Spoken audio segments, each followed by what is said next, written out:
आप लोग? तो प्रीवियस लेक्चर में यानी लेक्चर नंबर 30 में हमने सीखा क्रॉस इलास्टिसिटी। आज के इस लेक्चर में यानी लेक्चर नंबर 31 में हम सीखने जा रहे हैं प्राइस इलास्टिसिटी। तो चलिए शुरू करते हैं। सबसे पहले price elasticity. According to professor Alfred martial,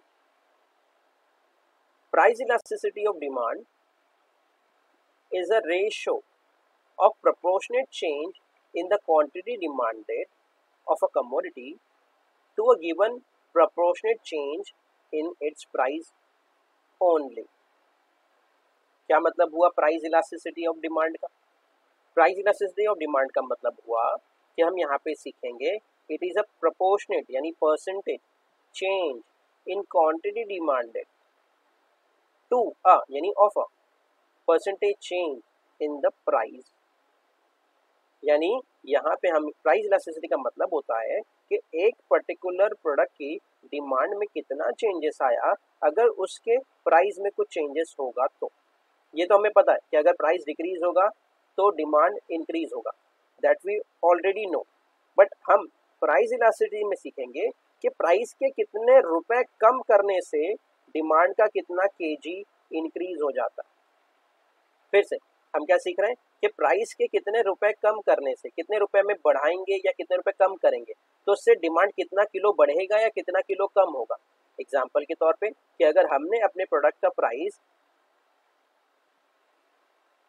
10 रुपए से 8 रुपए कर दिया, यानी 2 रुपए का हमने डिक्रीज कर दिया, 2 रुपए की गिरावट कर दी, तो हमारी क्वांटिटी 1 किलो से 2 किलो बिकने लगी।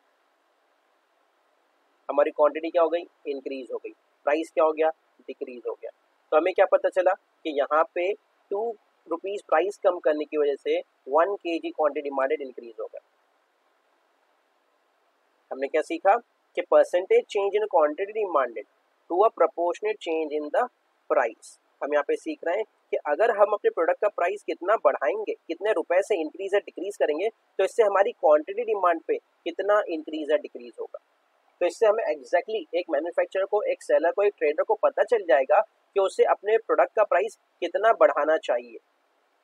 10 से 12 करना चाहिए, लेकिन इस 2 रुपए से क्या इफेक्ट होगा सेल्स पे, कितना क्वांटिटी डिमांडेड डिक्रीज हो जाएगा। ऑब्वियसली प्राइस इंक्रीज करने से डिमांड डिक्रीज होता है, दैट वी नो, लेकिन इस 2 रुपए के इंक्रीज करने से क्वांटिटी में कितना फर्क गिरेगा, क्वांटिटी में कितना फर्क पड़ेगा, ये हम सीखेंगे प्राइस इलास्टिसिटी में। Clear everyone? यहाँ तक सबको समझा कि भाई यहाँ पे हम सीखेंगे कि भाई डिमांड में चेंजेस हो रहे हैं, क्यों चेंज हो रहे हैं? प्राइस के चेंज होने की वजह से। अब प्राइस कितना परसेंटेज चेंज होगा, कितने रुपीज से चेंज होगा कि डिमांड पे कितने रुपीज का, कितने केजी का फर्क पड़े। ठीक है, फॉर्मूला है आप जानते हैं, E is equal to elasticity and D means elasticity of demand. किसकी बात कर रहे हैं? प्राइस इलास्टिसिटी की बात कर रहे हैं। Price elasticity of demand is equal to percentage change in quantity demanded upon percentage change in price. ये हमने जब आपको क्रॉस सिखाया था, इनकम सिखाया था, वहाँ पे सिखाया था। ठीक है, सिंबॉलिकली, अब सिंबॉलिकली मैथमेटिकल लैंग्वेज में उसे कैसे एक्सप्लेन किया जाएगा? आप देख लीजिए, इलास्टिसिटी डिमांड आपको जानते हैं, ये परसेंटेज है।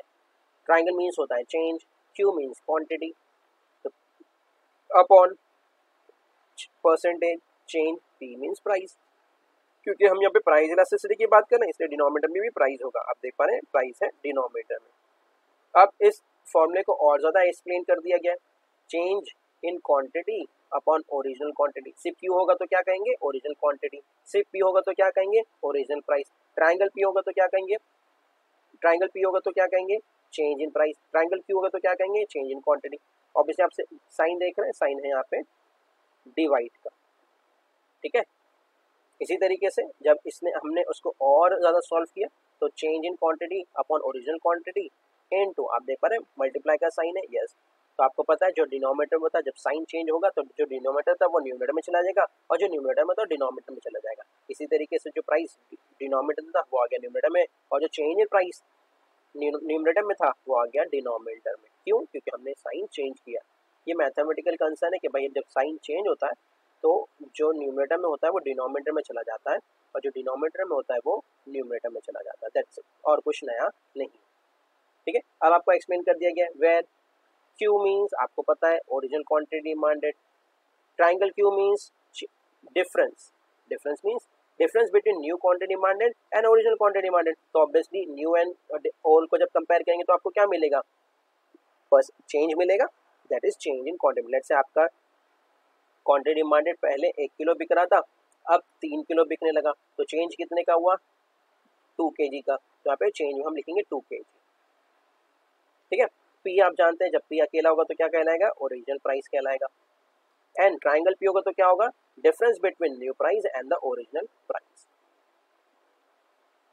ऑब्वियसली अब आपको पता है डिफरेंस दो को कंपेयर करेंगे कि हमारे प्रोडक्ट का प्राइस 10 रुपए था, बढ़ के 12 रुपए हो गया, तो चेंज कितने का हुआ, 2 रुपए का हुआ, 2 रुपीज का हुआ। तो यहाँ पे हम क्या लिखेंगे, चेंज इन प्राइस में, हम चेंज इन प्राइस में लिखेंगे 2 रुपीज, यहाँ पे हम लिखेंगे तो 2 रुपीज। तो ये था प्राइस इलास्टिसिटी। तो हमने टाइप्स ऑफ इलास्टिसिटी सीखा पिछले 2 लेक्चर में, इस लेक्चर में मिला के हमने अपना टाइप्स ऑफ इलास्टिसिटी कॉन्सेप्ट जो था, टॉपिक जो था, उसको कंप्लीट कर लिया। हमने क्या सीखा प्रीवियस लेक्चर्स में, हमने सबसे पहले सीखा इनकम इलास्टिसिटी, जहाँ पे डिमांड चेंज हो रहा था इनकम की वजह से। फिर हमने सीखा क्रॉस इलास्टिसिटी, जहाँ पे एक प्रोडक्ट की डिमांड और दूसरे प्रोडक्ट का प्राइस कंपेयर किया जा रहा था। फिर थर्ड जो आज हमने सीखा, यानी लेक्चर नंबर 31 में जो हमने सीखा, वो सीखा प्राइस इलास्टिसिटी, जहाँ पे डिमांड चेंज हो रहा था प्राइस की वजह से। और हम एग्जैक्टली फाइंड करेंगे कि प्राइस और डिमांड में क्या रिलेशन है, कि कितना रुपीस प्राइस इंक्रीज करने से कितना केजी क्वांटिटी डिक्रीज हो जाता है, क्वांटिटी कम बिकता है। तो ये था types of elasticity of demand, जो कि हमने अभी सीखा। आने वाले लेक्चर में अब एक और टॉपिक हम पढ़ेंगे, वो टॉपिक ये है कि प्राइस इलास्टिसिटी के भी अब बहुत सारे टाइप है। आई रिपीट, अभी हमने सीखा टाइप्स ऑफ इलास्टिसिटी, उसके 3 टाइप थे, income, cross and price elasticity. अब प्राइस इलास्टिसिटी के भी बहुत सारे टाइप है। अब हम आने वाले लेक्चर्स में जो मेन कॉन्सेप्ट है, यानी प्राइस इलास्टिसिटी के टाइप सीखेंगे। Is it clear? यहाँ तक सबको समझा कि भाई इलास्टिसिटी के 3 type, income, cross and price. अब हम आने वाले लेक्चर्स में क्या सीखेंगे, एक टाइप सीखेंगे, किसके, प्राइस इलास्टिसिटी के। तो सबसे पहले एक बार क्विक रिवीजन कर लेते हैं कि हमने सबसे सीखा टाइप्स ऑफ इलास्टिसिटी 3 टाइप के होते हैं, एक इनकम इलास्टिसिटी, दूसरा क्रॉस इलास्टिसिटी, तीसरा प्राइस इलास्टिसिटी। ये बेसिक 3 टाइप है, ठीक है। और आगे अब क्या सीखने जा रहे हैं, इस प्राइस इलास्टिसिटी के भी बहुत सारे टाइप है। तो आने वाले लेक्चर्स में हम सीखेंगे types of price elasticity. Clear? तो मिलते हैं नेक्स्ट लेक्चर में, जब तक के लिए keep learning, keep growing, keep smiling. Thank you very much and of course good bye.